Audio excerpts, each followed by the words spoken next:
Hi friends, welcome to Omi and Pommi kitchens. இன்றைக்கி வந்துட்டு அரைக்கீரை வந்துட்டு கடையல் பண்ண போகிறோம்.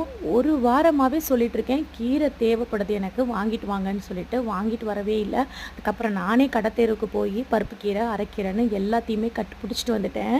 ரொம்பவே சீப் அண்ட் பெஸ்ட்டில் எனக்கு கிடச்சிச்சு. நான் வாங்கிட்டு வந்துட்டேன். அதுக்கப்புறம் அரைக்கீரை கடையல் பண்ணுறதுக்காக வேண்டிய வேலையை ஸ்டார்ட் பண்ணியாச்சு. கீரையை நல்லா ஆஞ்சி எடுத்துகிட்டு கழுவி க்ளீன் பண்ணிவிட்டு குக்கரில் தான் வந்துட்டு இன்றைக்கி நான் கீரை வந்து சமைக்க போகிறேன்.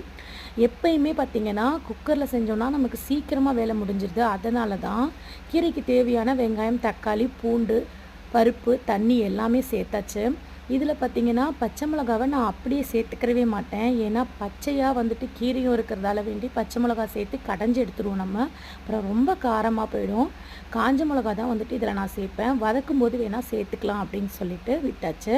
இப்போ உப்பு, மஞ்சத்தூள், பெருங்காயப்பொடி எல்லாமே சேர்த்துட்டு நான் வந்துட்டு க்ளோஸ் பண்ணி 2-3 விசிலில் வந்துட்டு இதை எடுத்துருவேன்.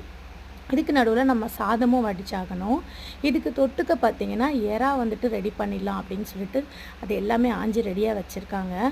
இப்போ வந்துட்டு சாதத்துக்கு அரிசியை வந்துட்டு கழுவி உல வைக்கிறதுக்கு வந்துட்டேன். இன்றைக்கி நைட்டு டின்னர் பார்த்திங்கன்னா கீரை கடையலும் சாதமும் அப்புறமா வந்து எறா தொக்கும் தான். இந்த நைட்டு டின்னர் சாப்பிட்டது மட்டும் இல்லாமல் அப்படியே சகுருக்குமே வச்சுக்கலாம் அப்படின்னு சொல்லிட்டு பிளான் பண்ணியிருந்தோம். ஏன்னா இதுக்கு திருப்பியும் ஒரு டிஷ் பண்ணணுன்னா நல்லா இருக்காது. ஸோ சகுருக்குமே கீரை சாப்பிட்றது நல்லது தானே. இந்த வயிறு புண்ணுக்கு எல்லாமே இந்த அரைக்கீரை ரொம்பவே சூப்பரான ஒரு ரிசல்ட் கொடுக்குது. நான் வந்து இதை வந்து சர்ச் பண்ணேன். நீங்களுமே வந்துட்டு வீட்டில் வந்து நிறைய வந்து கீரைகள் வந்து சமைச்சு சாப்பிடுங்க.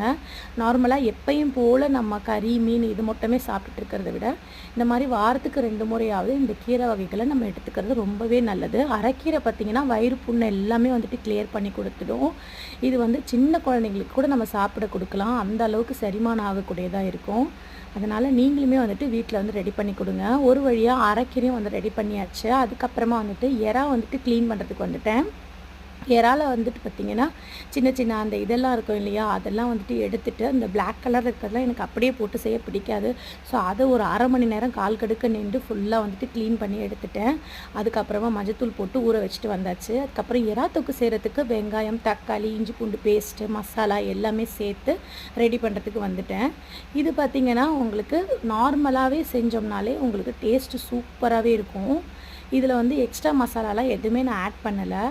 மல்லித்தூள், அப்புறமா தனி மிளகாய் தூள், பெப்பரு, இஞ்சி பூண்டு பேஸ்ட்டு, அவ்வளவுதான். சூப்பரான எறா தொக்கும் ரெடி ஆகிடுச்சு. இன்றைக்கி டிஷ் அவ்வளோதான் முடிஞ்சிச்சு. நெக்ஸ்ட்டு ஒரு சூப்பரான வீடியோவில் நான் உங்களை சந்திக்கிறேன். அது வரைக்கும் டாடா, பாய்.